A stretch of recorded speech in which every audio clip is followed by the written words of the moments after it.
Bonjour à tous et merci d'être venus à cette première conférence organisée par PEPS. Ce que je vous propose, c'est déjà de vous présenter qu'est-ce que PEPS. Donc, PEPS Concept est basé sur une pépinière d'entreprise privée qui se situe à La Loupe, près de la gare en bas, qui va être livrée vers le 15 décembre, début janvier. Cette pépinière d'entreprise privée est une pépinière de nouvelles technologies qui permet d'accueillir des jeunes pousses autour du monde de l'informatique. C'est également un espace de coworking destiné essentiellement au monde de l'informatique, une centrale d'achat pour aider les adhérents à dépenser moins, des clubs d'affaires que je vais vous présenter après. Donc sur Chartres, Dreux, Nogent-le-Rotrou, le club d'affaires étant destiné à vous aider à vendre plus. Et enfin, des événements comme celui-ci, et je vous présenterai en fin de conférence les autres événements qui vont avoir lieu. Bonjour à tous. Account Manager, c'est simplement je suis conseiller professionnel pour les créateurs, repreneurs, entrepreneurs. Pour parler de la PEPS de Chartres, très simplement pour la petite histoire, au départ, moi je suis arrivé sur Chartres pour travailler en janvier. Il fallait faire du business, les clubs d'affaires sont pris d'assaut par les experts comptables, sont pris d'assaut par toutes les professions dont on peut faire partie. Et bien, quitte à avoir un club d'affaires, quitte à être tout seul, on va en créer un avec Thierry. Donc Thierry avait son concept PEPS, on a dit on va en faire un à Chartres, et puis après donc à Dreux, et puis d'autres se créent ailleurs maintenant. Donc voilà comment ça s'est fait pour nous il y a quelques mois. Donc avec quelques personnes, et puis chacun invite les personnes qui semblent bon de voir venir dans le club. Et puis on arrive à un club aujourd'hui une quinzaine de personnes qui échangent du business, qui font dans la convivialité des petits déjeuners et puis augmentent leur chiffre d'affaires très clairement, même après quelques réunions. Voilà, on ne va pas rentrer dans les chiffres, mais c'est déjà intéressant après quelques réunions. Je vais présenter, parce qu'on est là aussi pour parler d'eux, les personnes qui font partie du club de Chartres. Donc Brice Archenot qui est présent juste là, si tu veux bien le voir. Voilà. Société Gustave et Ginette, voilà. Agence multimédia spécialisée dans la création de sites internet, le design, l'ergonomie, le développement et la communication web. Donc moi-même, je me suis présenté. Guillaume Leduc, qui a une société unique dans le coin, qui fait de la communication hors média sur les serviettes en papier et son environnement. Voilà. Donc c'est-à-dire qu'en fait, il met des logos sur des serviettes en papier qu'il distribue gratuitement à l'ensemble de son réseau de brasseries et bars. Rodolphe Marolles, bureau d'études Marolles, réalisation d'études thermiques pour le compte des entreprises, architectes et particuliers aussi. Valérie Dordoigne, qui est présente juste à côté de Brice, voilà, notre avocate, cabinet juridique chartrain, conseil des entreprises, intervenant dans le domaine des droits des sociétés, droit des affaires et du droit social. François Incandela qui vous fait payer moins cher de téléphone, comme quoi on a de tout. Intégrateur téléphone SFR et Orange. Dominique Volpi qui est présent aussi, que j'ai vu tout à l'heure. Voilà, merci Dominique. Électricien spécialisé dans le conseil et l'installation de domotique pour les professionnels et particuliers, qui est situé à Saint-Pré. Je vais rester dans le même domaine géographique. On a Patrice Lalande qui est là aussi ce soir. Patrice Lalande, qui est donc la financière des Carmites, c'est notre alchimiste des finances. Alchimiste des finances parce qu'il crée des revenus avec vos dépenses et développe votre épargne auprès des particuliers et des entreprises. Philippe Bonamy, qui est là aussi ce soir. Eureka Infogérance, société de services informatiques spécialisée dans l'accompagnement des PME. Sandrine Haro, notre banquière, spécialisée dans les professionnels. Guillaume d'Ambreville, notre artiste, parce qu'il en faut aussi. Artiste dans la photographie et vidéaste, réalisateur indépendant. Voilà, je pense avoir oublié personne, sauf Afid. Afid qui est là aussi ce soir. Mutuelle MFTEL. Excuse-moi Afid, je suis désolé. Tu vois, je te vois tellement souvent que je t'oublie quand c'est le moment de parler de toi. Expert en protection sociale et santé, prévoyance auprès des indépendants et de leurs salariés. Voilà, comme ça je vous ai présenté tout le monde. Le groupe est ouvert à toutes les autres professions. En fait, parce que le principe, c'est un principe de non-concurrence. On fait du business avec les personnes qui sont là. mais on s'interdit toute concurrence dans le club d'affaires. Ça permet de bien connaître les personnes qui sont présentes au petit déjeuner du club d'affaires et en même temps de garder une bonne ambiance. Et ça, c'est important. Voilà. Merci Alexandre.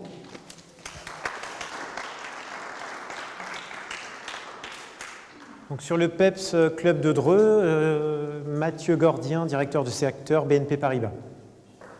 Bonsoir à tous. Donc, je vais faire la même présentation qu'Alexandre, c'est-à-dire que je vais vous présenter le PEPS de Dreux.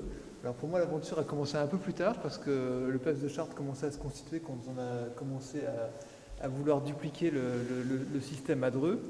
Donc déjà, je voudrais commencer par remercier Thierry pour avoir impulsé la démarche parce que c'est une démarche qui est vraiment super pour augmenter son chiffre d'affaires et réduire ses dépenses par ailleurs. Donc à Dreux, on a déjà commencé à travailler ensemble et on a même commencé à travailler avec certains membres du PEPS de Chartres. Donc vous voyez que les clubs sont certes fermés les uns les autres avec le principe une profession, un représentant, mais ça ne nous empêche pas d'avoir des ouvertures sur d'autres clubs, notamment le PEPS de Chartres. Me remercier aussi Shannon pour tout le back-office, les relances, etc. parce que c'est grâce aussi à elle que ça fonctionne et c'est plutôt sympa de ne pas avoir ça à gérer. Donc le PEPS de Dreux, c'est un groupe qui est né en juin dernier, donc c'est tout récent. Donc en gros, si on enlève l'été, on a 2 mois d'existence, on a fait 4 réunions. C'est un groupe qui est en pleine expansion, avec déjà 7 personnes qui sont actives dans le groupe et il y a 7 autres qui sont en phase d'observation et je pense qu'ils vont adhérer rapidement à la démarche. Donc la première personne, c'est Anne-Claire Lecanu qui est là. Donc ça, c'est notre expert notaire à Dreux. Donc les divorces, les mariages, les remariages, l'immobilier, tout ce que peut faire un notaire. Est très dynamique dans le club PEPS de Dreux. Deuxième qui est absent, c'est Alexandre Tecal. Donc Alexandre Tecal, c'est de la société Prêt en Main. Il fait du courtage en prêt immobilier. Donc c'est lui qui va démarcher les banques à votre place quand vous avez un projet immobilier ou un projet pro. Ça vous évite d'aller faire le tour des banques, il le fait pour vous. Alexandre qui vient, alors même s'il n'est pas membre à part entière du PEPS de Dreux, qui est là à chaque réunion et qui nous apporte son éclairage sur l'expertise comptable, et c'est plutôt sympathique pour faire du business. On a Simon Quéré qui a 2 agences de construction de maisons, donc sous les enseignes CTVL et DTT, donc 2 gammes de maisons complémentaires. Donc on reste un petit peu toujours dans le domaine de l'immobilier, avec un notaire, un banquier, un constructeur. Donc on continue, on a un agent immobilier, on reste encore, mais après ça se diversifie, je vous rassure. Un agent immobilier, donc c'est Julien Debacker, à nous Immobilier, donc une agence qui s'est créée il y a 1 an à Dreux et qui fonctionne bien avec un gros portefeuille en location et puis un développement assez sympathique sur la partie vente et achat de biens immobiliers. On a Frédéric René Vauzon qui est là, que j'ai vu tout à l'heure. Donc Frédéric, société CTS Eden. Donc CTS Eden, c'est du génie thermique et énergétique. Donc ils font tout ce qui est dimensionnement de chaudière sur des constructions de maisons pour les particuliers, dimensionnement de chaudière sur la partie industrielle et locaux collectifs commerciaux. Donc ils font la partie études thermiques et la partie maintenance sur le chauffage des chaudières, tout type d'énergie. On a Abdelkader Kadi. Donc Abdelkader Kadi, c'est la société A2K Informatique. Donc il fait tout simplement, vous pouvez lui confier la gestion de votre système informatique, donc le matériel. Il va voir quels sont les serveurs qu'il faut installer chez vous, quels sont les différents types de matériel à installer et assurer la maintenance. Dès la semaine prochaine, on va avoir de nouveaux membres parce qu'on est reparti en conquête depuis le mois de septembre. Donc on ne peut pas encore les citer parce qu'ils n'ont pas signé. Donc on va avoir un assureur, c'est important dans un groupe, une agence de com qui m'a confirmé que c'était bon pour elle, qu'elle allait venir dans le groupe, une entreprise spécialisée dans l'éclairage collectif, donc fabrique tout type de lampes pour les collectivités, pour tous les lampadaires, etc. Un concessionnaire auto connu sur Dreux, donc ça c'est plutôt sympa pour faire du réseau, parce il connaît beaucoup de monde. Et un spécialiste, alors je ne vais pas le nommer, mais c'est un spécialiste national de la distribution de courrier. Voilà. qui viendra également nous rejoindre. Et je pense qu'il y en a d'autres qui sont séduits par la démarche du PEPS, un club convivial, un club même si à Dreux on n'a que 2 gros mois d'existence, on a déjà commencé à s'échanger du business, à développer nos chiffres d'affaires Et ça, c'est plutôt sympa parce que dès la première réunion, c'était parti dans cet esprit-là. Donc voilà, c'est des échanges naturels qui se créent. Tout ça dans la convivialité, on a un groupe soudé. On se voit même en dehors du club, on se fait des réunions, parce qu'on n'en a pas assez. Donc c'est quelque chose de très convivial. Et on s'est déjà mis au travail parce qu'en moins de 3 mois, on a déjà planifié un événement à Dreux. On va faire un petit focus sur le marché immobilier. On va en parler à la fin. Donc je vous donne rendez-vous, on verra tout à l'heure. C'est le teasing, ça. C'est le teasing, ouais, merci.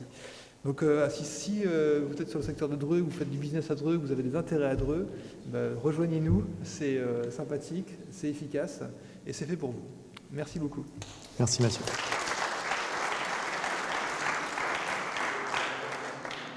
Donc le 3e club qui est en cours de constitution à Nogent-le-Rotrou avec Didier Martinez, responsable commercial Créalinx Vie Prévoyance depuis une semaine. Il a tout dit, hein, je m'en vais. Donc je suis le plus jeune animateur de... Et si, non, mais c'est vrai, je suis le plus jeune animateur. Le petit dernier de la famille. La PEPS n'a pas encore démarré sur Nogent-le-Rotrou. Notre première réunion va se faire le 23 octobre 2014. Donc c'est incessamment sous peu. Donc comme l'a dit Thierry, je suis responsable commercial chez Créalinx depuis peu. Et j'ai eu le plaisir il m'a donné cette possibilité de créer ce club sur Nogent-le-Rotrou. Alors, j'ai quand même eu des contacts très intéressants sur Nogent. Allez, à peu près 15 personnes qui n'ont pas signé, parce qu'on n'a pas encore fait de réunion, mais susceptibles de devenir membres. 3 personnes sont déjà dans la salle. J'ai le cabinet Gann Assurance Paul Guillon. J'ai la fiduciale M. Ansaume, expert comptable. Et Madame Alexandra Pichard, le garage Pichard à Nogent-le-Rotrou. Voilà. D'autres personnes m'ont donné leur accord. Paru vendu, M. Bourdin, mes lunettes. Non, je les connais. Yves Rocher. La Banque Populaire et l'hôtel du Perche qui nous reçoit à Nogent-le-Rotrou, qui va nous recevoir pour le petit déjeuner deux fois par mois. Ceci étant, c'est tout ce que j'ai à vous dire pour le moment. J'espère que ça va fonctionner aussi bien que mes 2 jeunes collègues et qu'il y aura des relations entre nous. On en a déjà de toute façon. Un notaire aussi, j'ai oublié, Madame Karine Attal, qui est aussi qui va rentrer en tant que membre. N'hésitez pas, vous avez ma carte à la sortie si vous souhaitez m'appeler, si vous avez aussi d'autres professions, parce que je suis en recherche bien sûr, comme vous avez pu le voir, d'autres professions pour dynamiser cette PEPS. Voilà, je vais passer maintenant la parole à notre animatrice préférée de nous 3, Shannon. C'est à toi.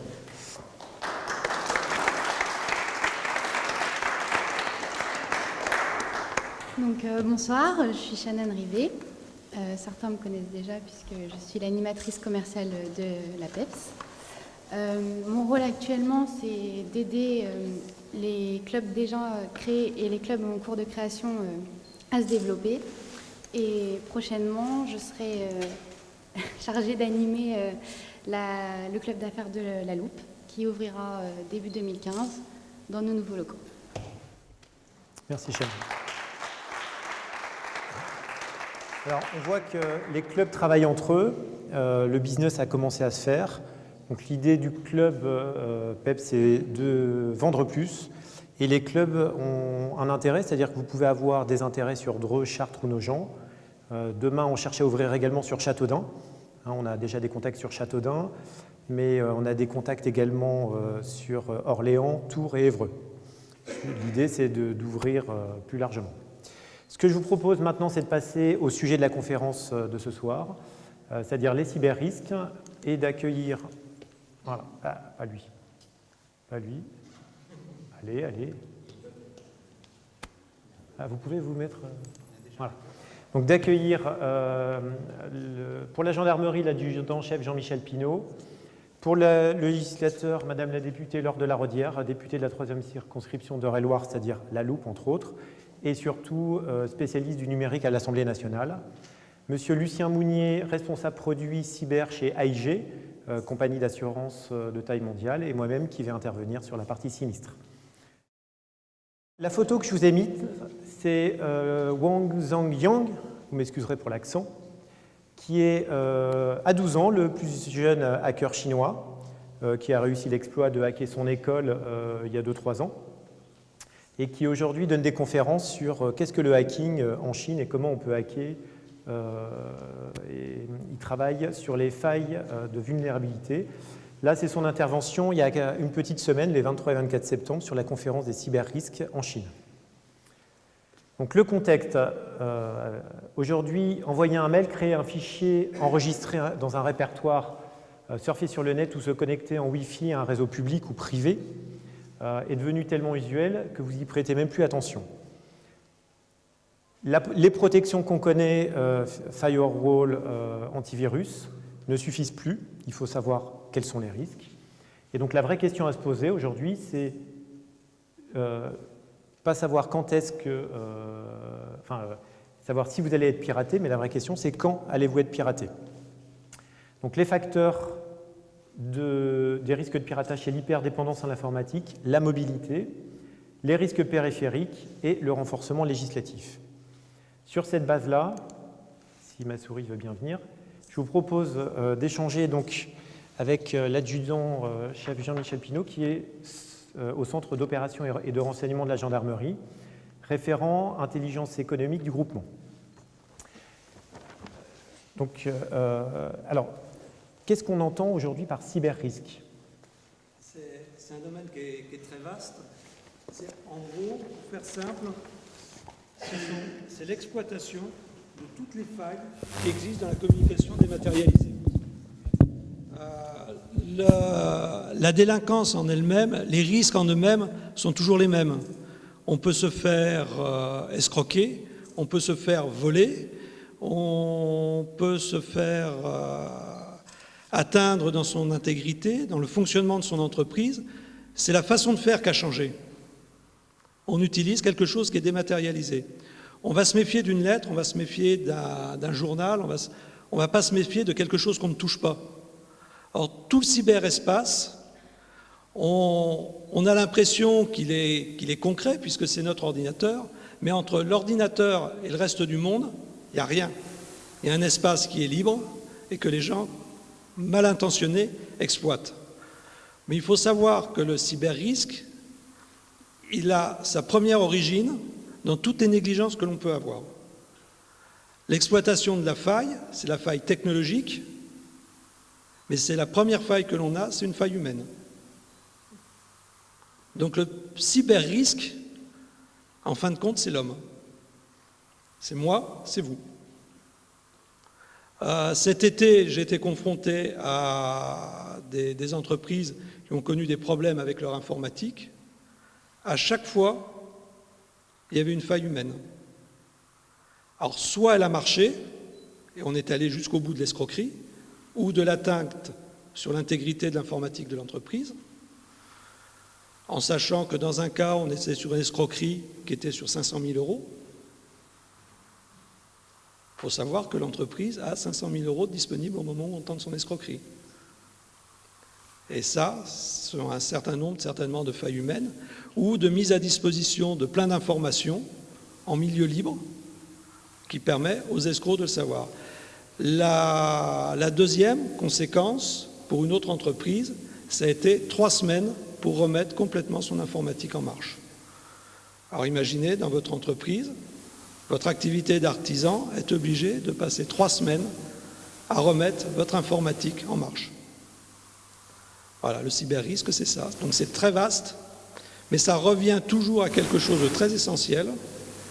Ça peut être un gamin de 12 ans, et ça peut être vous d'abord, par les négligences, tout ce que vous ouvrez, toutes les portes que vous ouvrez pour lui faciliter l'accès à votre entreprise, à votre activité d'artisan. Alors, pourquoi c'est la gendarmerie qui est compétente dans le cyber-risque plutôt que la police judiciaire, par exemple? Déjà, vous avez 2 forces de police judiciaire principales, la police nationale et la gendarmerie. Police nationale qui s'occupe de la zone police traditionnelle, on va prendre pour l'Eure-et-Loire, qui est Chartres et l'agglomération de Chartres, Dreux et l'agglomération de Dreux. Tout le reste est sous contrôle, entre guillemets, de la gendarmerie, le correspondant à la loupe des citoyens, des artisans, des entreprises, en cas d'agression, de n'importe quel problème, c'est la gendarmerie. Ensuite, on ne va pas le cacher, il y a les offices centraux qui sont là pour centraliser, mutualiser la remontée de l'information, mutualiser les enquêtes, faire sur une cyberattaque une enquête judiciaire sur un artisan qui va perdre 30 000 40 000 euros. Par rapport à l'investissement, ce n'est pas rentable. Il y a peu de chances qu'un magistrat suive dans ses réquisitions et engage des frais de justice dessus. Par contre, si on arrive à trouver 100 victimes du même auteur, dans ce cas-là, on arrive avec un préjudice où l'investissement est rentable, il y aura un retour efficace. Donc il y a les offices centraux qui sont... La raison pour laquelle la gendarmerie s'en occupe, la raison pour laquelle je suis là ce soir, c'est qu'il y a en 2005-2006 a été mis en place tout le dispositif d'intelligence économique, qui est un dispositif de maîtrise de l'information en entreprise, où on a essayé de mettre un dispositif gagnant-gagnant avec les entreprises.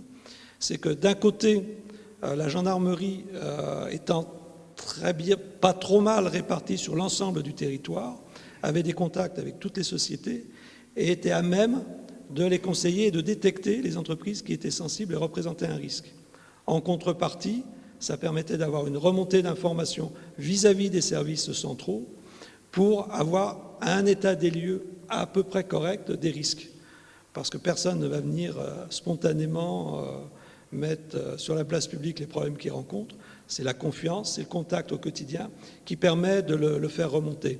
En sachant que, pour ma part, je ne travaille pas tout seul, je travaille avec mes camarades principalement de la DCRI, mais je travaille aussi avec mes camarades de la Directe, des impôts, et régulièrement on fait circuler l'information entre nous. Si une entreprise rencontre un problème dans son fonctionnement, dans les ingérences, par l'exportation, elle a un souci, ce n'est pas moi, même du bureau de l'UC, qui vais pouvoir le faire. Par contre, j'ai un correspondant à la Directe ou à la DCRI qui va pouvoir répondre et mettre le réseau. Vous avez présenté les PEPS, c'est un réseau. Le travail d'un gendarme, c'est un travail de réseau. Il ne travaille pas tout seul dans son coin, il ne travaille pas pour lui. Donc la gendarmerie a été un des correspondants pour monter les dispositifs en place. Et après, on est force de police judiciaire. Tout gendarme dans une brigade, qu'il soit agent de police judiciaire et encore plus officier de police judiciaire, reçoit les plaintes et doit lancer les enquêtes. Je dis bien, il va lancer les enquêtes, arriver à un certain degré, elle va lui échapper pour plus d'efficacité. En plus, en gendarmerie, et à plus forte raison pour l'Eure-et-Loire, on a la chance d'avoir deux sous-officiers spécialisés NTech qui passent leur journée, week-end. Ils travaillent dans un bureau qui est à côté du mien et qui passent leur temps à démonter les ordinateurs, à les faire parler. Dans le cadre de la cybercriminalité plus connue et ô combien regrettable qui touche à la pédophilie et tout ce qui touche aux mœurs, mais également à faire parler les ordinateurs des entreprises quand ils ont été attaqués. Et au moins, quand les expertises les dépassent, arriver à démonter un ordinateur dans des conditions de conservation des données sécurisées qui permet de transmettre aux sociétés plus compétentes encore un outil de travail exploitable et qui permet d'aller plus loin. Avez-vous eu des cas de cyberattaque sur le département d'Eure-et-Loire récemment ? Récemment, oui. Récemment, oui. On en a parlé dans la presse un peu après qu'on en a eu connaissance en Eure-et-Loire. On a eu une entreprise au mois de mai-juin qui a fait l'objet d'une attaque, l'escroquerie aux dirigeants, qui mêle et l'informatique et l'escroquerie traditionnelle. Elle a été très simple. une personne a téléphoné à la comptable d'une entreprise. Alors par chance, le comptable n'était pas là, c'était l'assistante du comptable. Donc c'est là qu'on commence à voir les failles. Un comptable professionnel bien rodé, il y a des questions auxquelles il ne répond pas. Si vous prenez l'assistante qui a 2 ans d'entreprise, le risque est plus grand. Déjà, elle va vouloir se valoriser, elle va vouloir avancer. Et elle dit, mais votre entreprise est en train de racheter un de ses concurrents, vous n'avez toujours pas fait le virement. Où intervient l'informatique, c'est que c'est une attaque qui passe par le Luxembourg au niveau des virements, part à Hong Kong et finit en Israël. Où c'est traditionnel, c'est qu'on a produit des documents avec des en-têtes parfaites de l'entreprise, la signature parfaite du dirigeant. Où la faille n'a pas marché, c'est que si le directeur financier n'était pas là, et on peut le savoir par tout le travail d'ingénierie sociale qui est fait, on peut savoir quand un directeur financier n'est pas là dans une entreprise, on peut savoir quand le comptable n'est pas là. Ce qu'on ne peut pas toujours savoir, c'est qu'il y a des directeurs, des patrons d'entreprise qui vivent en permanence dans leur société et il était derrière sa jeune employée au moment où la question a été posée. Et il a joué le jeu jusqu'au bout. Il a dit, faites venir un maximum de papiers, faites venir.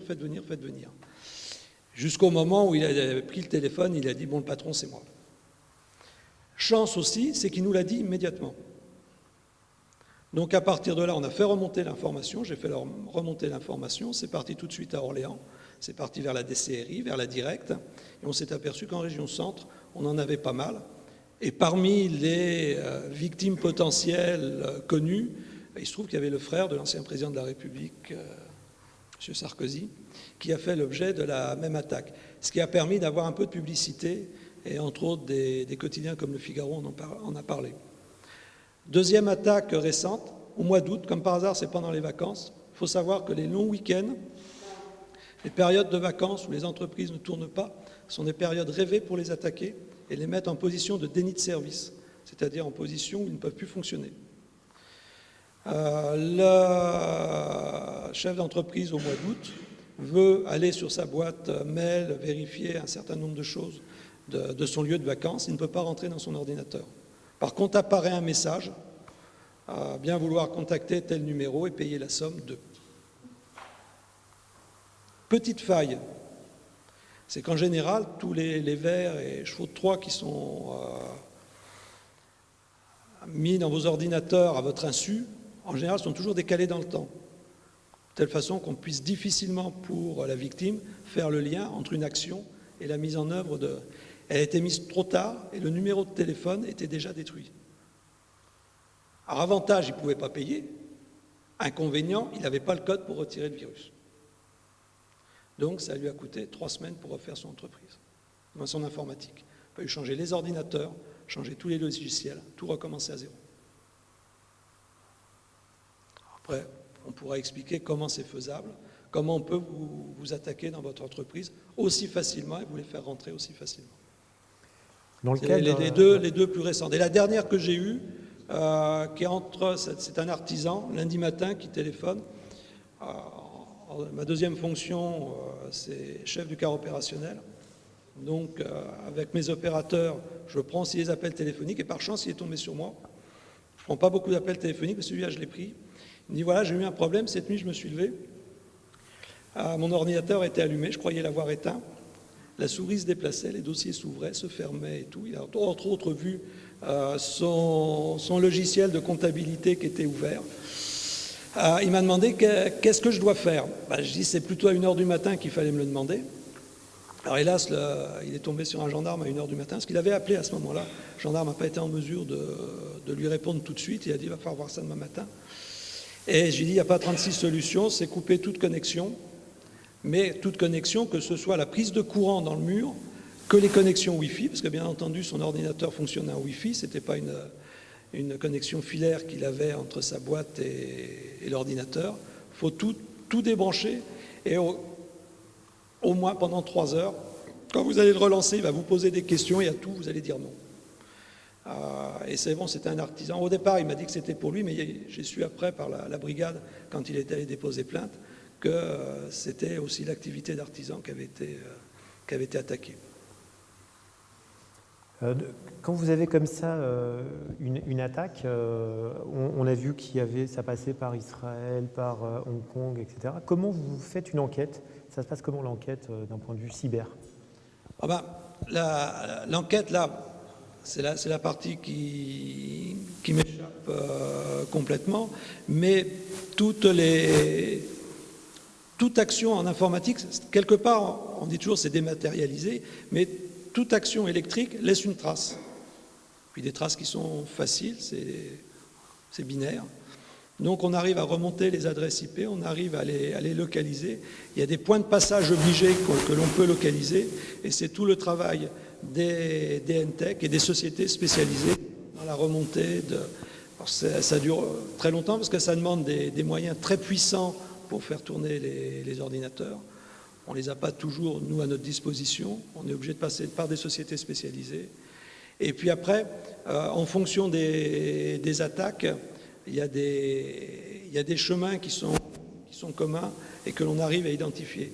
D'où l'importance de jamais travailler seul et de toujours partager l'information pour nous avec nos organismes centraux qui travaillent sur les grands phénomènes. Parce que pour qu'une escroquerie, une attaque sur un ordinateur soit rentable, il n'en faut pas qu'une. C'est toujours en permanence des milliers d'ordinateurs, voire des millions d'ordinateurs qui sont attaqués en permanence. Il y en a où ça marche, il y en a où ça ne marche pas. Et c'est le suivi et surtout la bonne information qui nous montre un maximum de personnes qui portent les faits à notre connaissance pour que l'on puisse expertiser un maximum de connexions informatiques. Très bien, je vous remercie. Je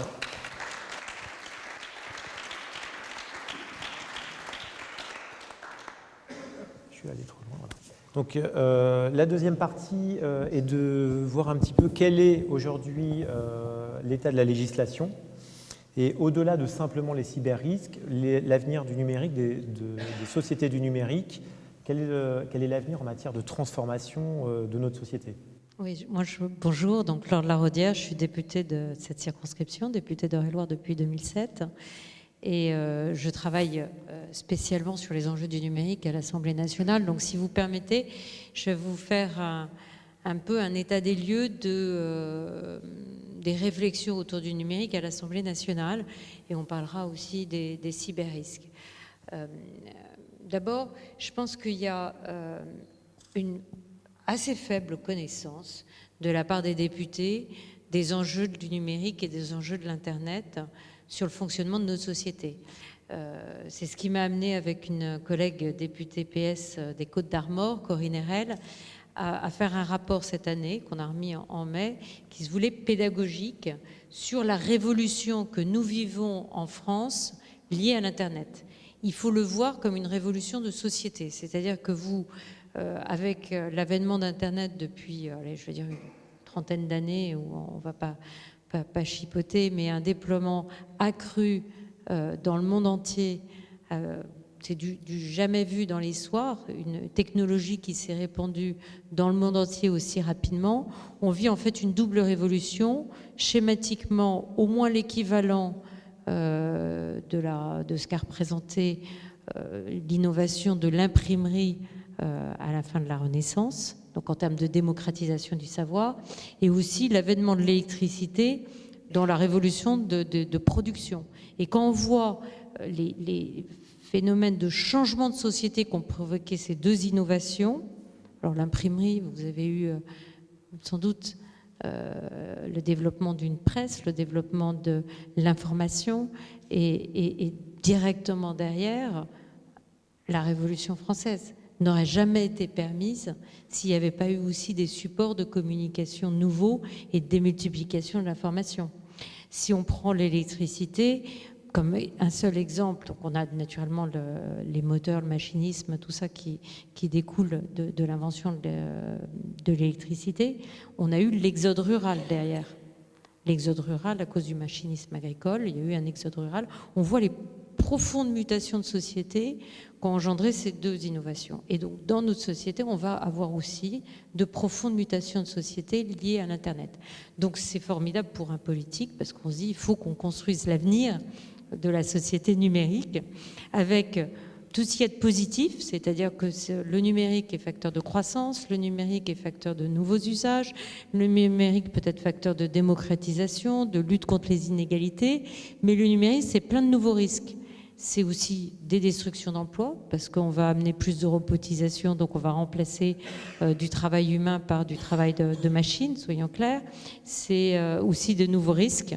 Donc vous avez évoqué un peu l'aspect du développement de certains délits et de certains crimes, de la pédophilie, tels que le terrorisme, qui utilisent comme moyen Internet pour se diffuser. C'est pas Internet qui les crée, ça a toujours existé, mais disons que ça permet une démultiplication de ces risques-là. Et puis il y a des nouveaux risques pour les entreprises. Donc mon travail à l'Assemblée nationale, je dirais, c'est déjà de faire de la pédagogie sur ces enjeux et puis de contribuer à créer un contexte législatif qui est à la fois favorable au développement de l'économie numérique, parce que c'est la société de demain et donc il faut que la France y aille avec audace, et en même temps qu'on trouve une réponse adaptée à ces nouveaux risques. Sachant qu'il ne faut jamais oublier quelque chose, c'est que la loi s'applique sur Internet. J'entends souvent dire que Internet, c'est une zone de non-droit. C'est complètement faux. Je veux dire, quand vous faites une intrusion sur un serveur informatique de quelqu'un, c'est forcément illégal, puisque vous faites une atteinte à la propriété privée et vous allez voler des données à des personnes et des données qui ne vous appartiennent pas. Je veux dire, si vous volez des bijoux dans une maison, c'est interdit par la loi. Si vous volez des données qui appartiennent à quelqu'un et dont vous n'êtes pas propriétaire, c'est aussi interdit par la loi. Donc, première chose à rappeler quand même toujours, c'est que la loi s'applique sur Internet. En revanche, Internet est mondial. Et donc, c'est quelquefois compliqué de pouvoir aller appliquer la loi si le délit est commis depuis l'étranger. Donc, on a tendance à essayer de regarder comment pouvoir protéger les citoyens avec des dispositions qui s'appliqueraient localement.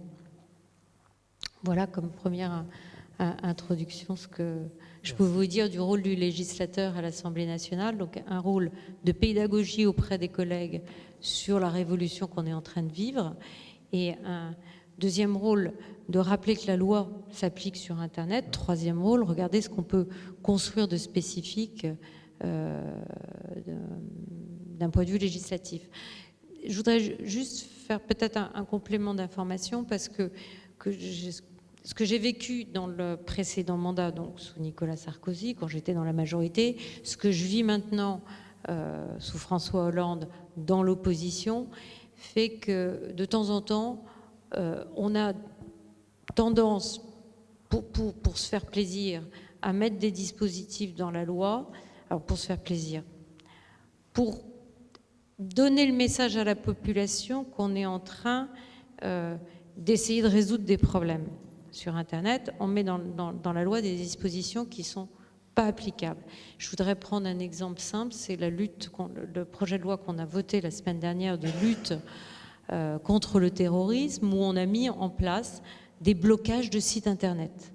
On se dit, voilà, formidable, on va bloquer les sites Internet. Alors, soit les sites Internet sont hébergés qui font l'apologie du terrorisme, ou pareil pour la pédophilie, soit les sites Internet sont hébergés en France. Dans ce cas-là, de toute façon, on va voir l'hébergeur et on fait supprimer les données. Donc ça, c'est très simple, la loi s'applique.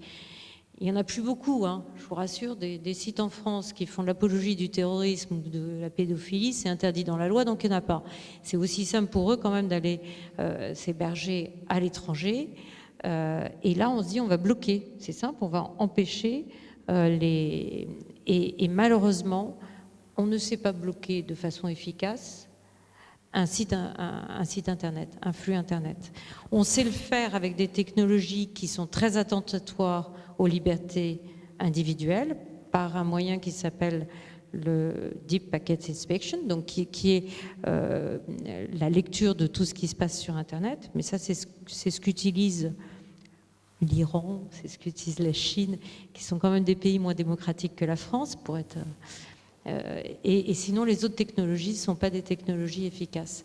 Donc, à chaque fois aussi, mon rôle, c'est de rappeler que quelquefois, on ne sait pas techniquement protéger un risque a posteriori par la loi de ce type-là. Donc, il faut mieux jouer sur la prévention. Donc là, je rejoins votre système d'assurance. Et quand je dis jouer sur la prévention, c'est-à-dire ça passe par l'éducation et la responsabilisation. On prend les jeunes. Moi, je pense qu'on doit apprendre aux jeunes à être responsables sur Internet et à comprendre que quand ils publient des informations sur Facebook, sur Twitter, eh ben, ces informations vont être utilisées par Facebook, elles se retrouveront d'une façon ou d'une autre très certainement publiques un jour, et donc il faut leur apprendre à utiliser Internet. Il faut leur apprendre aussi les risques, exactement comme n'importe quel parent apprenne à un enfant à traverser la rue. Personne ne se pose la question de savoir si on n'a pas appris un jour à un enfant, tu regardes d'abord à gauche puis à droite. Enfin, on leur apprend à gérer les risques dans la vie physique. Il faut leur apprendre à gérer les risques aussi dans la vie virtuelle. Et ça, c'est de la prévention. Ça sera toujours plus efficace, la pédagogie en matière de prévention et en matière de responsabilité, qu'essayer de lutter contre des aspects techniques et le mettre dans la loi pour nous faire plaisir, pour montrer que les politiques essayent d'agir, mais il y a certains sujets, parce que Internet est mondial, parce qu'il y a des techniques de contournement, il y a des choses qu'on ne sait pas gérer aujourd'hui. Voilà. Du coup, ça m'appelle deux questions. Est-ce que la loi française est suffisante? Est-ce qu'il faut travailler sur des lois européennes? Est-ce qu'il faut travailler plutôt sur un ordre mondial avec un mixte de grands pays, des lois États-Unis, Europe et Asie? Comment on doit travailler sur les lois? Alors, ça va dépendre des risques. Moi, je pense que sur Internet, il faut qu'il y ait une coopération internationale musclée des pays, comme on peut l'avoir exactement pour lutter contre la prolifération d'armes interdites. Voilà, on a des enjeux de cyberrisque majeurs qui sont le terrorisme, qui sont le développement de réseaux pédophiles, qui peuvent être des infractions financières majeures. Il faut qu'il y ait une coopération internationale sur ces enjeux-là. Aujourd'hui, 95% des sites qui font l'apologie du terrorisme sont hébergés aux États-Unis et au Canada, qui ont une disposition législative de protection de la liberté d'expression complète, on va dire, avec l'amendement numéro 1, qui fait que ces sites ne sont pas illégaux aux États-Unis. Donc, il y a un moment où aussi, il faut qu'on puisse dialoguer avec les Américains sur le fait que, en France et en Europe, on ne veut pas avoir ce type de site qui arrive sur nos réseaux. Au niveau économique, je vais prendre l'exemple. Il y a d'autres infractions qui ont lieu, qui est le piratage des données qui sont hébergées dans une banque, qui sont hébergées chez vous, vos fichiers de clients, qui sont avec des données personnelles concernant vos clients. Donc, naturellement, les données qui peuvent être dans le cloud aussi, il peut y avoir des piratages sur ces données-là. Le contexte de réglementation sur les données personnelles est européen. Aujourd'hui, les seules entreprises qui ont des obligations vis-à-vis des données personnelles de leurs clients, ce sont les opérateurs de télécommunications. Si un opérateur de télécommunications se fait pirater, il est obligé d'en informer ses clients. En revanche, si une banque se fait pirater, elle n'est pas obligée d'en informer ses clients. Donc là, il y a peut-être aussi à réfléchir avec l'ensemble du monde économique sur un meilleur respect ou une obligation de sécurisation plus forte ou une obligation d'information des clients si vos données personnelles sont piratées, parce que vous leur confiez en fait des données. L'ensemble des entreprises ont une obligation au moins morale vis-à-vis de leurs clients, bientôt certainement contractuelle, et ça sera un enjeu de concurrence, et ça sera un argumentaire commercial pour les entreprises de dire moi, je protège mieux que mon concurrent vos données personnelles. Et d'ailleurs, je le mets dans le contrat. Je pense que ça sera un enjeu concurrentiel. Et ça, c'est un cadre européen. Et je souhaite que ça reste un cadre européen, parce que sinon, on handicape nos entreprises pour des raisons de compétitivité des entreprises françaises. Du coup, la partie des risques numériques, est-ce que l'éducation nationale aurait un rôle à jouer sur la formation comme la sécurité routière et dans les écoles? Est-ce que la sécurité numérique pourrait être dans les écoles demain? C'est majeur, c'est-à-dire tout ce qui est formation des enfants, mais formation aussi de la population au monde numérique, pas uniquement au risque, mais au monde numérique, doit être une priorité politique et une priorité d'action. C'est pour ça, moi je suis heureuse que ce colloque ait lieu à la Loupe, que Créaling soit à la Loupe, mais je voudrais saluer aussi le travail qu'il y a Anna Stepanov, qui est au fond de la salle, qui travaille étroitement avec le maire de la Loupe, Éric Gérard, et qui a monté l'école numérique rurale qui est inaugurée officiellement samedi.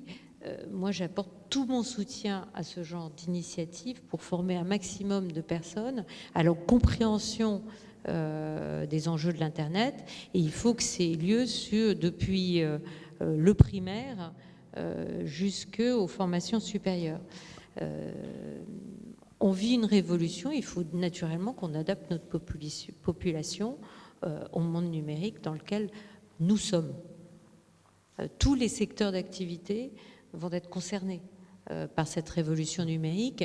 Donc ça veut dire que les enfants qui sont à l'école aujourd'hui exerceront un métier demain qui sera touché par ce monde numérique, bien évidemment. 65% des métiers qu'exerceront les enfants d'aujourd'hui, qui sont à l'école en primaire, n'existent pas encore aujourd'hui. Donc on voit les profondes mutations que ça risque d'engendrer. Donc bien sûr, il faut les former. Il faut les former au numérique et il faut les former au risque numérique aussi. Donc justement, on disait qu'on était dans le Perche, on parle de Saint-Plon village qui s'installe, donc une école de numérique qui s'installe dans le Perche en partie en zone semi-rurale ou rurale. Aujourd'hui, l'agriculture est en train de bouger énormément, le monde agricole. On a vu des drones dans l'Eure-et-Loire il y a peu de temps calculer les besoins d'azote sur un champ. Les troupeaux ont des puces RFID, donc tout ça, ce sont des outils à câble.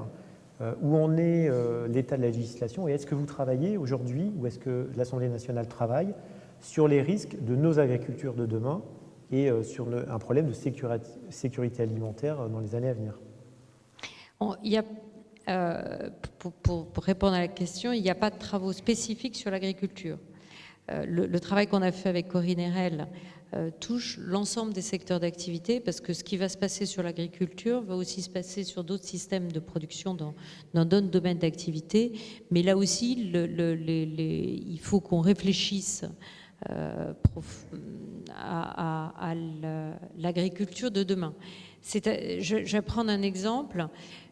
Aujourd'hui, il y a des sociétés qui captent les données en fait d'exploitation des agriculteurs.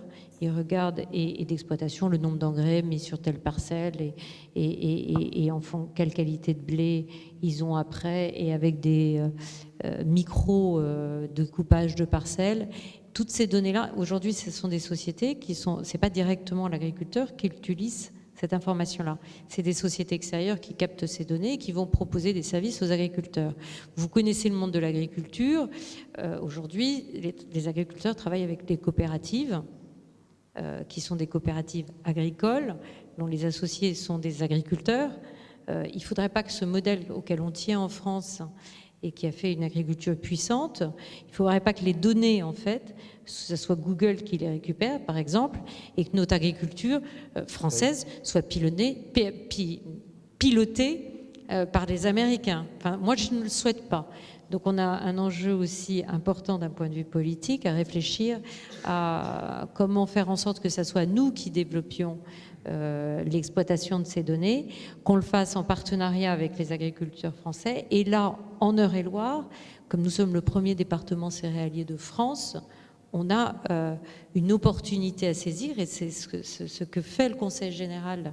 Je voudrais saluer le travail du Lab 28 sur ce sujet. C'est ce que fait le Conseil général d'Eure-et-Loir en montant des expérimentations et des travaux pour pouvoir implanter en fait des start-up du monde agricole et réfléchir en fait à l'organisation du secteur agricole de demain, et que ça se fasse en Eure-et-Loir pour qu'on tire tout le bénéfice à la fois pour nos agriculteurs, mais aussi pour tous ces nouveaux métiers dans le monde de l'agriculture qui vont se créer à cause du numérique.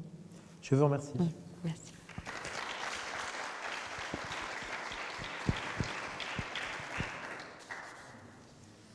Alors, moi, je vais vous présenter les quelques grandes lignes, quelques grands chiffres. Donc, aujourd'hui, la cybercriminalité touche 78% des grandes entreprises. 63% des PME ont subi une intrusion informatique en 2013. On sait que 86% des sites français n'atteignent pas le seul minimum de sécurité. 88% des virus sont créés dans le but de nuire ne sont pas détectés par les solutions existantes. Donc, votre antivirus tout à fait efficace que vous payez très cher fonctionne dans tout le reste des cas, c'est-à-dire pas les 88%. Et 44% des entreprises craignent d'être victimes d'un acte de cybercriminalité dans les 24 mois à venir. Coût moyen pour un assureur, à peu près 2 600 000 euros.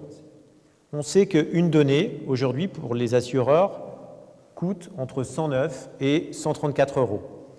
Pour vous donner un ordre d'idée d'un sinistre payé il y a quelques temps, la donnée 127 euros, notre client perd 100 000 données, donc 100 000 contacts clients, ça ne lui coûte que 12 700 000 euros. Deux cas, un cabinet d'avocats, virus infecté, donc un cabinet tout à fait classique, est infecté par un virus, 22 ordinateurs fixes infectés, 2 serveurs, les imprimantes réseau.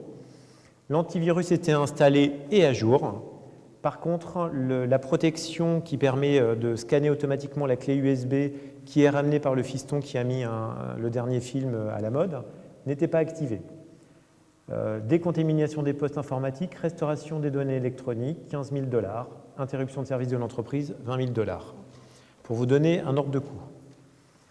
Un cas de site de vente en ligne de vêtements, bien connu avec des gens qui hurlent de plaisir quand ils reçoivent leurs chaussures. On ne peut pas dire qui c'est. Donc, piratage du fichier de contact.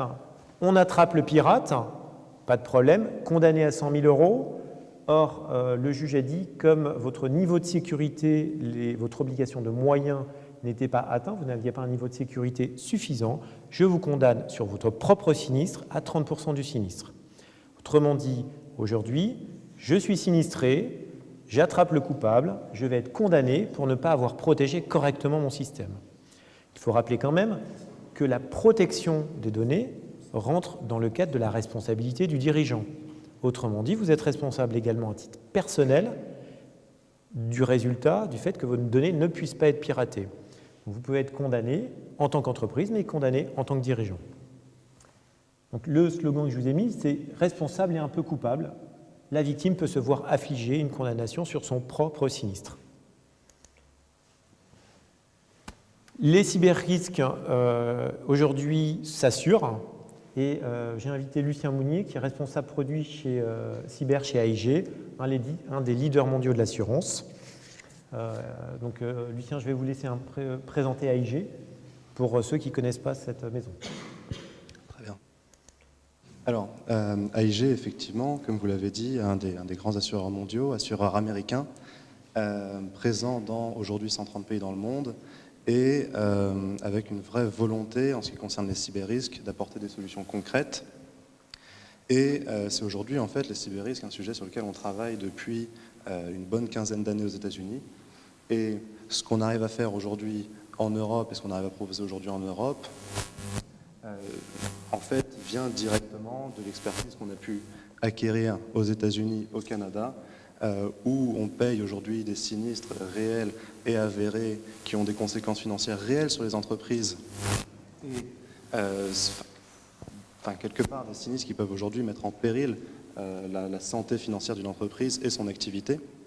Et donc aujourd'hui, toute cette expertise qu'on a acquis en Amérique du Nord, on essaye de la développer et de l'adapter aux autres régions du monde, notamment l'Europe. Donc, on a vu le cas de Target, qui est un cas du sinistre d'un groupe de supermarchés qui a été attaqué par le maillon le plus faible de sa chaîne. Alors, effectivement, c'est difficile d'en parler parce qu'on a été très très impacté par le sinistre Target. Target, comme vous le savez peut-être, en fait, c'est une chaîne multinationale de grands magasins de discount aux États-Unis et au Canada. Et Target, en fait, a été quelque part bêtement attaqué via un de ses prestataires qui était une PME. Et cette PME s'occupait de tous les systèmes de ventilation et de climatisation des magasins. Les pirates ont, grâce à l'accès au système de cette PME, pu intégrer les systèmes de Target et, grâce à cet accès au système de Target, in fine, intégrer des systèmes de paiement qui ont résolu en fait en un sinistre gigantesque qui est aujourd'hui un des plus gros événements cyber et un des plus coûteux qu'on ait pu avoir dans le monde. Pour vous donner un ordre de grandeur sur les conséquences financières de cet événement, parti de pas grand-chose au final. On parle aujourd'hui de centaines de millions de dollars, de dégâts, d'indemnités d'assurance, et derrière ça, un coût qui est plus difficile à calculer, mais qui est en fait une perte de réputation de la société, une baisse énorme de ses résultats, une baisse de sa popularité, et aujourd'hui, c'est une société qui doit complètement se restructurer, qui doit complètement changer ses systèmes informatiques à cause, en fait, d'un événement qui est parti d'une source toute petite. Du coup, c'est cette problématique d'avoir un fournisseur, un de ces fournisseurs qui soit hackable quand on est une grande société ou quand on est une TPE, on sous-traite, ça va nous impacter un rôle pour demain pour l'assurance. Qu'est-ce qui va se passer dans le monde de l'assurance à cause de ces fournisseurs, ces sous-traitants? Aujourd'hui, en fait, ce qui est excessivement intéressant, c'est de voir que toute entreprise, quelle que soit sa taille, quelle que soit son activité, va subir, malgré elle parfois, la conséquence des cyber-risques. Une entreprise, que ce soit une TPE, PME, multinationale, elle va forcément détenir des données pour sa propre activité, en détenir peut-être pour l'activité d'une autre entreprise, ou, dans le cas de Target, être une porte d'entrée vers une ou plusieurs autres entreprises de taille beaucoup plus grande. Et donc, ce qui fait qu'aujourd'hui, toutes les entreprises du marché peuvent être impactées par les cyber-risques, alors qu'il y a quelques années, on avait tendance à s'intéresser aux grands groupes et à des entreprises qui, à l'instar des opérateurs de télécom, au final, détenaient naturellement un grand nombre de données. Mais aujourd'hui, pourquoi pas s'intéresser à n'importe quel prestataire utilisé par Orange ou SFR qui aurait, à un moment ou à un autre dans son activité, accès au système de Target et qui peut être une porte d'entrée. Du coup, demain, pour répondre à un appel d'offres, c'est des choses qui commencent à se dire qu'on doit, en tant que fournisseur sous-traitant d'une grande entreprise, avoir une couverture cyber. Alors, aujourd'hui, on commence à le voir et on commence aussi à avoir un intérêt croissant justement de ces sociétés prestataires de grands groupes. Très clairement, alors qu'hier, les grands groupes uniquement étaient visés, aujourd'hui, les petites entreprises le sont aussi. Et d'un point de vue assurance, quand on regarde et on étudie l'assurance d'un groupe gigantesque, on s'intéresse maintenant à une granularité de plus en plus fine à quels sont ses prestataires, quelles activités va-t-elle externaliser, quelle activité va-t-elle délocaliser, et on se retrouve en fait dans l'étude d'un filet, d'une toile d'araignée pour chaque entreprise. Là, on a travaillé sur un tableau qui donne un petit peu les états des couvertures. Les parties rouges, donc vous avez des contrats fraude, contrats RC Pro, donc des contrats d'assurance que certains d'entre vous ont. Est-ce que vous pouvez nous commenter ce tableau? Pourquoi, quand j'ai déjà un contrat d'RC Pro, je vois que sur la partie cyber, tout est rouge, alors que je pensais que ma responsabilité civile professionnelle couvrait déjà un certain nombre de garanties? Le risque cyber en assurance est un risque nouveau, est un risque émergent. Et Quand on a commencé à voir les premiers événements cyber impactant réellement les entreprises, on a trouvé que certaines choses pouvaient être garanties par d'autres contrats, notamment en ce qui concerne la responsabilité civile, notamment en ce qui concerne les contrats de dommages aux biens. On trouvait en fait certaines petites parcelles de couverture qui étaient déjà acquises dans des contrats grand public qui sont déjà souscrits par les entreprises. Aujourd'hui, on se rend compte que pour complètement répondre au cyber-risque et pour nous, en tant qu'assureurs, accompagner nos clients sur cette problématique, nous avons dû créer des contrats qui sont totalement adaptés et qui vont en fait venir proposer des garanties sur mesure pour contrer les conséquences des cyber-risques. Ces garanties sur mesure, en fait, elles sont généralement axées selon certains volets. Et aujourd'hui, le volet sur lequel nous axons le plus, en fait, c'est l'aspect gestion de crise. Pourquoi ? Parce que aujourd'hui, une entreprise qui subit une attaque informatique ou une entreprise qui, par une négligence, perd un ordinateur qui contenait des centaines, des milliers de données, rentre immédiatement dans une situation de crise. Le but de l'assureur, c'est aujourd'hui de pouvoir accompagner chaque entreprise, qu'elle ait une expertise vaste ou moins, dans cette problématique.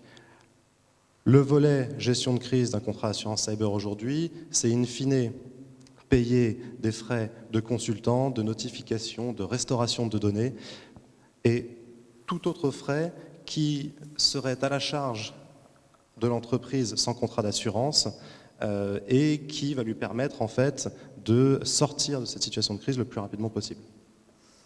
On voit un petit peu là que beaucoup de gens connaissent des gens comme OVH, comme Orange, où on va confier une partie de nos données et sous-traiter à des gens comme OVH. Qu'est-ce qui se passerait dans le monde de l'assurance, de toutes ces petites boîtes comme nous, là, où on confie à OVH comme beaucoup, si OVH se fait hacker ses data centers ? Alors aujourd'hui, je pense que c'est une réflexion qui n'est pas seulement celle de l'assureur, mais qui nous concerne tous. C'est de dire qu'effectivement, que l'on héberge ces données chez OVH ou qu'on utilise IBM pour des solutions de sécurité, toutes les entreprises ont tendance à externaliser un certain nombre de services informatiques. En externalisant ces services informatiques, nous créons en fait malgré nous des points névralgiques pouvant créer quelque part un risque systémique. Le problème aujourd'hui de voir un opérateur comme OVH tomber, être hacké et potentiellement créer un événement qui se répercuterait derrière sur des centaines, des milliers d'entreprises, c'est une vraie question qu'on a et c'est une des vraies problématiques de l'assureur, mais je pense aussi du pays et on a une vraie problématique autour de l'organisation nationale. Ces sociétés-là sont surveillées aussi par l'ANSSI, sont quand même écoutées par l'ANSSI. Oui, tout à fait. D'ailleurs, la création de l'ANSSI et du terme OIV est quelque part dérivé de ce risque de sécurité nationale que l'on pourrait subir à cause d'une attaque systémique. Merci Lucien. Donc, je voulais vous présenter également, donc AIG nous a fait le plaisir de venir, mais également aujourd'hui dans le monde de l'assurance, voilà les grandes sociétés qui s'y intéressent. Donc, vous avez XL, AXA, Zurich, Allianz, AIG bien sûr, ACE, CNA, Hitchcock, Beazley, MR et SRI. On voit que globalement aujourd'hui, les capacités d'assurance en France, c'est 375 millions d'euros. Donc nous sommes capables de délivrer 375 millions d'euros de garantie en France, plus 100 millions de garanties si on va aller chercher au Lloyd. On voit que dernièrement, des grandes sociétés comme Bosch viennent d'acheter 100 millions de garanties. Donc viennent d'acheter 100 millions d'euros de garantie. Et nous avons une capacité totale à 375 millions. Que se passera-t-il demain dans le monde de l'assurance si Thales a besoin de 500 millions ? Aujourd'hui, les assureurs français ont fait représentants en France ont fait un énorme effort pour augmenter les capacités, puisqu'on est passé de 100 à 375 millions en quelques années. On est encore un peu trop court, et donc les assureurs doivent encore s'intéresser à ces risques-là pour pouvoir accompagner demain les grandes sociétés. Voilà un petit peu ce qu'on pouvait dire sur les cyber-risques. Il faut savoir aussi que PEPS, vous l'avez entendu dans nos clubs, il y a beaucoup de sociétés d'informatique. On a vu Philippe, il y a l'école Simplon, il y a un certain nombre de partenaires autour du monde de l'informatique. Il y a aujourd'hui quand vous avez un cyber-risque, quand vous avez une attaque, vous avez un problème également de bilan. Donc il faut appréhender avec l'expert comptable, avec le banquier, à savoir qu'est-ce qui va se passer d'un point de vue bilanciel. Je me fais hacker et j'ai 50 000 euros, 100 000 euros, 1 million d'euros à payer. Il faut que vos partenaires habituels sachent comment vous aider à ce moment-là, d'un point de vue financier.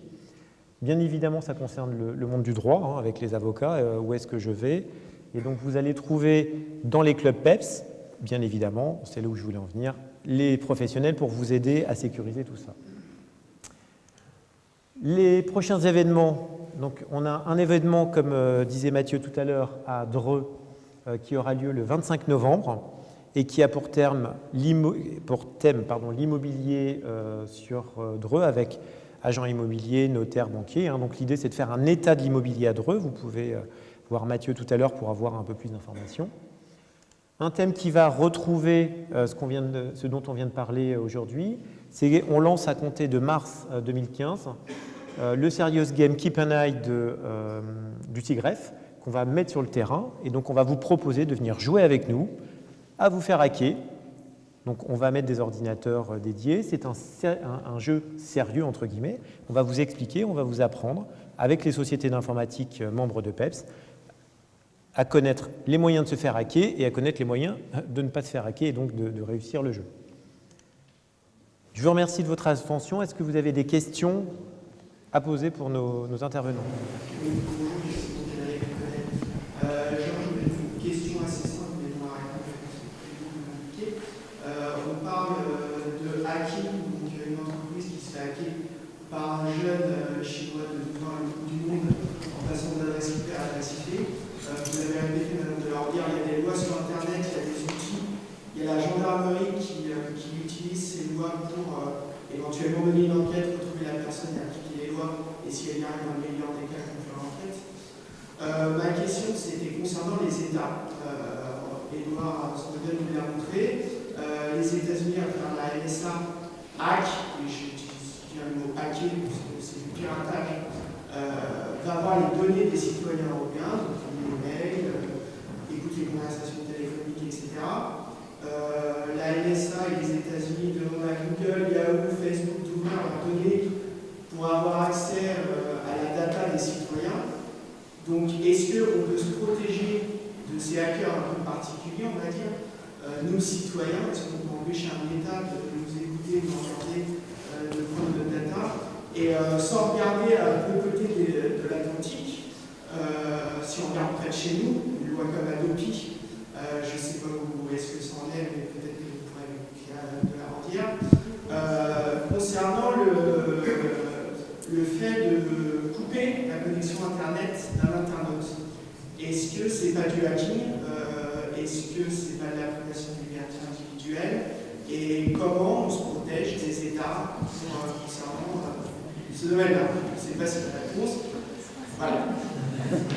Il y a plein de réponses, mais on est parti un petit peu loin des cyber-risques de la conférence de ce soir. Sur Snowden, je vais vous dire, Snowden, c'est une très bonne nouvelle. Pourquoi c'est une très bonne nouvelle? Parce que ça a permis de mettre le sujet dans le débat citoyen. Avant Snowden, on ne parlait pas de ces risques, on ne parlait pas des données personnelles, les citoyens n'étaient pas alertés sur le fonctionnement d'Internet, ne se rendaient pas compte que Google, Facebook avaient énormément de données sur eux et que finalement ils pouvaient les donner à d'autres, déjà les utiliser pour eux-mêmes, ils les revendent aussi à l'extérieur et puis dans certaines conditions, ils les donnent à l'État américain. Donc Snowden, finalement, ça a été une très bonne chose de mon point de vue pour faire de la pédagogie auprès des États. Deuxièmement, Snowden, la personnalité politique qui a été le plus frappée de premier plan par Snowden, ça a été Angela Merkel. Et Angela Merkel, aujourd'hui, est décidée à agir au niveau européen pour pouvoir avoir une réponse pour que nous ne soyons plus piratés à nos insus. Et la seule façon d'agir au niveau européen, c'est ce que je vous ai dit tout à l'heure. Donc moi je pense qu'il y a...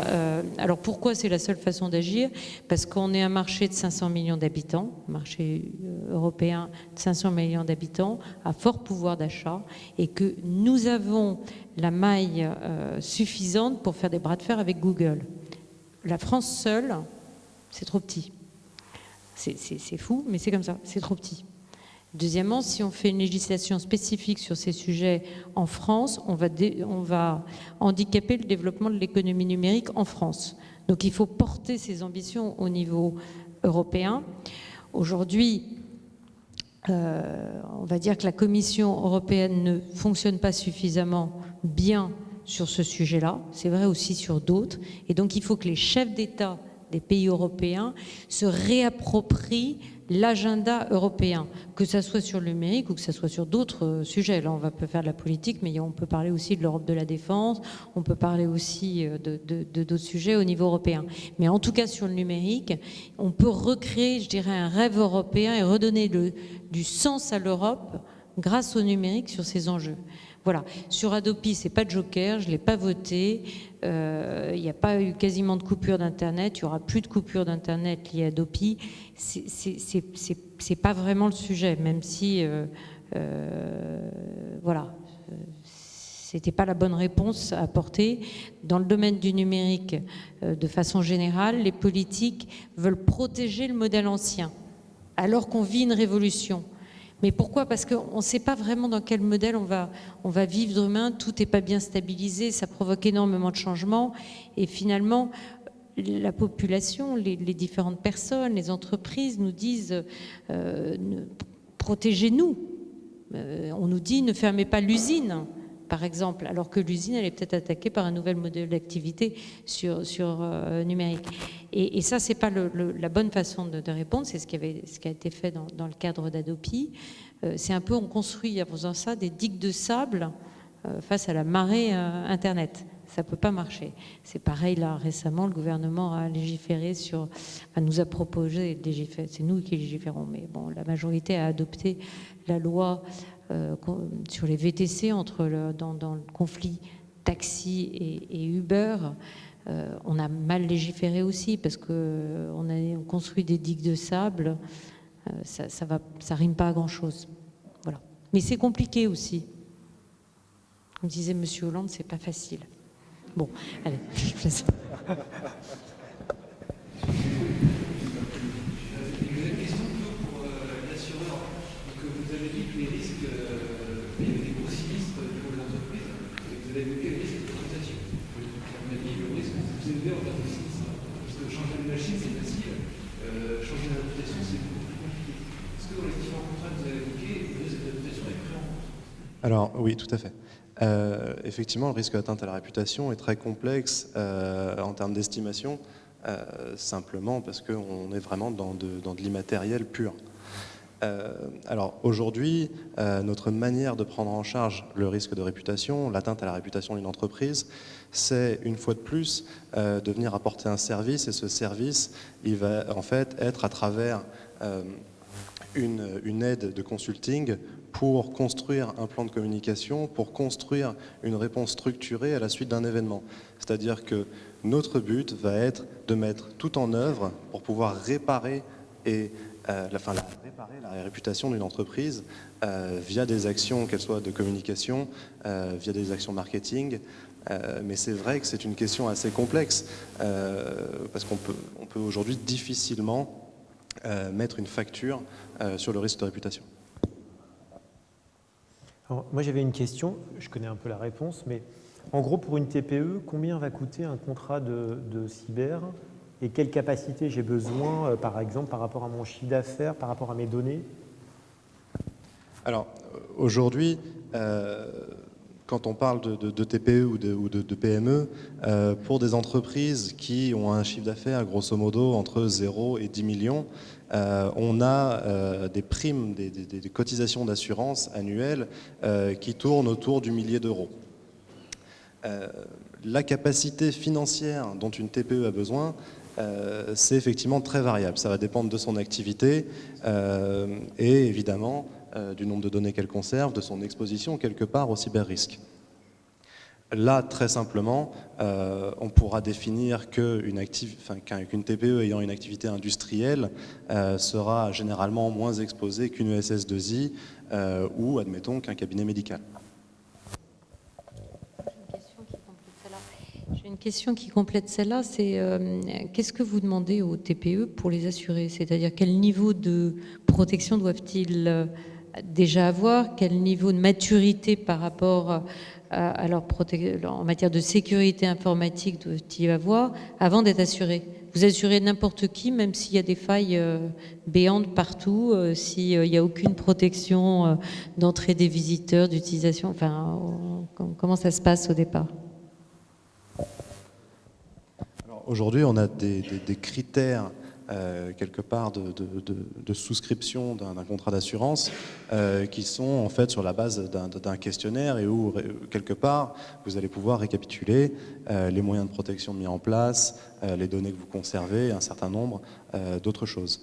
Mais on n'a pas aujourd'hui de volonté d'écarter certaines entreprises parce qu'elles n'ont pas mis autant de moyens de protection en place que d'autres de l'assurance. On peut notamment penser à toutes les activités industrielles où bien souvent, quand on rentre dans une usine ou quand on rentre dans n'importe quelle société qui a un moyen de production industrielle, la sécurité informatique est rarement l'objet premier des discussions du dirigeant. Malgré tout, aujourd'hui, même pour une activité industrielle, on peut avoir une conséquence des cyberrisques qui est tout simplement l'arrêt de la production de l'entreprise. Pourquoi ? Tout simplement parce que énormément de machines industrielles sont aujourd'hui contrôlées par informatique et qu'une faille informatique dans ces logiciels et dans ces machines industrielles peut venir interrompre l'activité de la société, comme on l'avait vu avec, si vous en avez entendu parler, le virus Stuxnet qui avait agi en Iran. Merci. Je vais en profiter pour rebondir sur le problème du risque informatique et de l'appréciation du risque de l'assurance. Il faut savoir qu'il y a un certain nombre d'organismes d'État, la gendarmerie le fait, mais la Directe le fait aussi. C'est des diagnostics de vulnérabilité des entreprises qui sont assez pointus, pour peu que ce soit un spécialiste, quelqu'un qui le fait régulièrement, et qui est sans concession. Le souci qui se pose actuellement, et avant d'aller s'assurer, ce qui poussera quelqu'un à aller s'assurer d'ailleurs, c'est pour une petite entreprise, parce que souvent dans les exposés, on l'a vu là, on va vous parler d'une grande entreprise, on vous a parlé d'un grand distributeur américain, mais je pense qu'à la loupe, il n'y a pas beaucoup de grands distributeurs américains. Par contre, on a des sous-traitants de l'industrie, on a des prestataires de services, on a un certain nombre de personnes qui ont des situations de vulnérabilité, mais par leur petite taille, n'ont pas le temps, ne sont pas en mesure de faire les diagnostics de vulnérabilité, et il est important de les faire. Parce que le risque, en général, on ne le connaît pas et on n'a pas le temps de l'apprécier. L'informatique, c'est un monde de liberté. On l'a vu par les remarques qui étaient à côté. Dès qu'on touche à nos libertés, on est très, très sourcilleux. On parle de l'action de l'État. On a eu Adopi. Avant Adopi, j'en parlais avec quelqu'un tout à l'heure, on a eu dans les grandes atteintes à la liberté, et qui ont été assez mal vécues par des services comme le mien, c'était Edwige. Et je suis intervenu dans une entreprise, dans la prévention, et j'avais fait du cousu main pour l'ensemble des salariés. J'avais fait 6 conférences de sensibilisation, service par service. Et dans un des services, c'était un ingénieur. La liberté, il n'y avait pas mieux. On était dans un monde de bisounours, c'était fantastique. Et on m'avait prévenu, vous allez vous faire attaquer. On sortait d'Edwige. Et en effet, quand je lui ai parlé de la sécurité informatique et tout, il m'a foncé dedans directement. Alors, il était que j'avais été prévenu, j'avais préparé ma copie. Et je lui ai dit, mais oui, bon, vous avez été en vacances à tel endroit, vous avez fait ça, vous avez fait ça, vous avez fait ça. Vous avez fait plein de choses. Alors là, il était heureux comme tout. Il a dit, vous voyez les fichiers de la gendarmerie. J'ai répondu non, c'est Facebook. Or, pourquoi je vous dis ça? Parce que pour une petite entreprise, il n'y a pas de grande différence entre l'informatique de l'entreprise et l'informatique privée. Comment on rentre l'ennemi dans l'informatique d'une entreprise? Eh bien, avec l'utilisation privée de l'ordinateur. J'ai des petites entreprises qui ont été attaquées comment? Parce que pendant le temps de pause du midi, les employés étaient autorisés, et quand je dis les employés, je veux dire l'ensemble des personnes présentes, dirigeants en tête, allaient sur les jeux gratuits, sur un certain nombre de choses, et résultat, eh bien, l'entreprise a rentré des virus, a rentré des chevaux de Troie, et l'entreprise s'est retrouvée avec 3 semaines d'arrêt de l'informatique, 3 semaines pour la faire redémarrer complètement. Donc il est important, c'est vrai, mais d'aller jusqu'au fond et avec sincérité dans l'appréciation des vulnérabilités et de ne pas hésiter soit à faire appel à des services de l'État qui ont un gros avantage, ce n'est pas dit méchamment, ils n'ont rien à vendre, si ce n'est notre tranquillité, parce que mieux les diagnostics de vulnérabilité sont faits, mieux vous vous protégez, plus on peut se consacrer à autre chose qu'à courir après des failles qu'on aurait pu éviter. La deuxième chose, à partir de ces diagnostics de vulnérabilité, c'est vrai, concevoir, même pour la plus petite entreprise, des plans de relance de l'activité suite à un arrêt. Thales peut éventuellement perdre des marchés parce qu'ils vont avoir une faille dans leur sécurité, parce qu'ils vont avoir un arrêt dans un programme, prendre un retard, il y aura un concurrent chinois, américain ou soviétique, russe qui pourra prendre sa place, mais c'est le même problème pour une petite entreprise au fin fond du Perche. Si jamais un artisan n'est pas en mesure de répondre rapidement à la demande de sa clientèle, il y en aura un autre qui prendra sa place. Alors, si c'est de la concurrence franco-française, c'est pas trop grave. Il faut quand même savoir que dans le domaine de l'industrie mécanique, on commence à avoir quelques perles en Eure-et-Loire, pas très loin d'ici, qui sont les derniers en France à être capables de faire quelque chose. Ce sont des entreprises qui ont entre 20 et 30 salariés. Alors qu'en Inde et en Chine, vous avez des concurrents qui font 3 fois moins cher, avec 10 fois plus de salariés, et qui attendent qu'une chose, c'est qu'ils tombent. Et ils tomberont par une défaillance de leur sécurité informatique et par une absence de plan de relance. Et ça, c'est important. Et de ce côté-là, le fait de se tourner vers des assureurs de risque, ça a au moins un avantage, c'est qu'il va vous forcer quelque part à quand même moduler votre état, l'état des lieux de votre entreprise. Et ça vaut le coup de le faire, ça vaut le coup de se tourner vers des personnes qui sont spécialisées dans les diagnostics de vulnérabilité pour savoir où l'on en est. Aujourd'hui, on a des professions ici dans la salle, experts comptables, avocats, notaires. Ce sont des professions sensibles, avec des données sensibles. Absolument. Ils ont accès aussi à... On parle du cyber-risque, mais le cyber-risque, c'est un moyen moderne de faire ce qui a toujours été fait, voler. On vole des ordinateurs. On a un cabinet de notaires dans l'Eure-et-Loire qui s'est fait voler son informatique. Question posée, est-ce que vous aviez des données sensibles sur vos ordinateurs? Réponse du notaire, non. Personnellement, je ne crois pas. Je ne crois pas, mais par contre, il sous-estime son risque. Parce qu'il faut savoir que même un ordinateur effacé, même un ordinateur nettoyé, garde une grande partie des données. Pour peu que ce soit en plus des données chiffrées, c'est encore plus facile à conserver et à ne pas effacer. Il y a une mémoire cachée d'un ordinateur. On le voit, à titre d'anecdote, lorsque quelqu'un conserve des photos à caractère pédopornographique, il nettoie bien son ordinateur quand il a compris qu'il est dans notre ligne de visée, qu'on va bientôt venir lui chercher son ordinateur, il n'en demeure pas moins que les photos, on les retrouve. La seule façon de rendre un disque dur inexploitable, c'est de le réduire à l'état de farine. De farine. Quand on vous vole un ordinateur, dans la professionnelle, ils sont mis en vente, les disques durs sont mis en vente sur Internet, ce sont des annonces qui durent un quart d'heure. Pourquoi un quart d'heure? Parce qu'il y a une bonne coopération entre les États.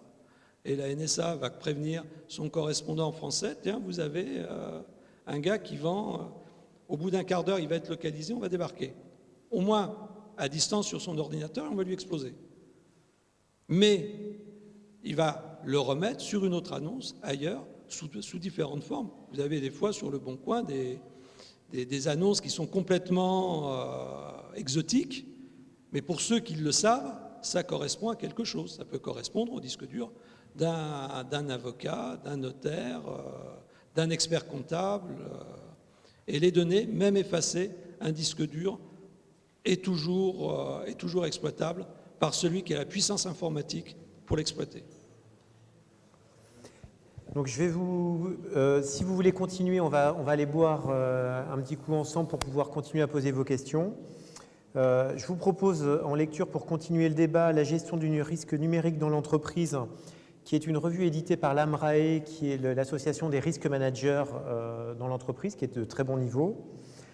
Pour ceux qui s'intéressent, une lecture que j'ai découverte il y a peu de temps en préparant ce dossier, c'est une revue qui est le Guide du pirate, qui vous explique, donc ça coûte une dizaine d'euros en téléchargement sur Relais, qui vous explique comment pirater vos petits camarades.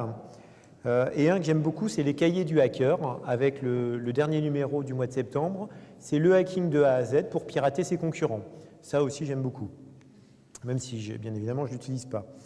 Et un très bon site qui est cyberrisque.com, qui traite de la cyber et de la partie assurantielle.